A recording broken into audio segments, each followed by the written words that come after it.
ji destpêko dîrokê de û Kurd ji hevdî şeliyayê Kurd dûrî yek bûneye ve jî esbabit xwe çi ne? Esbabit xwe yek kûr û dûrayê perçebûnê Kurda ji hev de perçebûnekî nefsî ye, perçebûnekî ruhî ye, perçebûnekî cesedî hev jî esbabê xwe ji kutê helbet dijmin demekî pir dirêj ve mileto dagir kirî vê mileto emeliyet السهر والإبادة لسر شيء كري والدمارت خود ديروكي دو باردانه يعني ديروكي وملتي دو يعني حد پرچوكي كردستان تدبي تبالي خود بي ذهنيتك باش قطر جرى آوا كري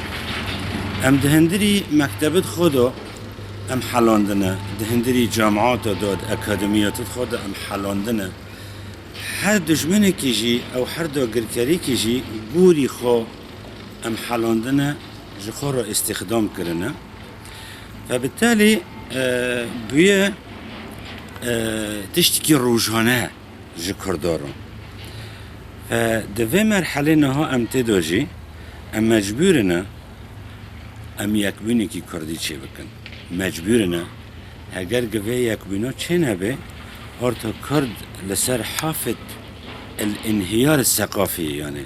چاندی کردات حلاندن اشتر هوالدم گه چی کرده هیا سیاسیه اقتصادیه چاندیه ده حلاندن جبروه امنها به حوجت یک بینه کردانه و یک بینه گه چه نبه نممکنه کرد بسر کبه نممکنه فلذلك نها امکانه بن و یک بینه آوا بکن دهندري رحدو ام خو نفسيا جرى حاضر بكن تشتكو سر على قومه الشركة جران رجعت فريد دبه تشتكي جران السر كرتا دبه شريك قر كرنكه تنكرنكه يعني بيجن شريك هبون تنمونيه افقو تنك چتي بالي مدردا حقيقي كردا رواهيه حقيقي ديروكيه belki Kürt, her insan Kürt, ku partizan be, insan Kürt'e. Demek ki çağ be fikrin. Düşmenik her insan Kürt bikey yek. İşber ve gerek el-guri el-ve düşberiye emji xo bikey yek. İşber ku enjam yek, davi yek. El-guri ve İran binin جانا كأردوغان هي ملي الفكرة ريكو 1920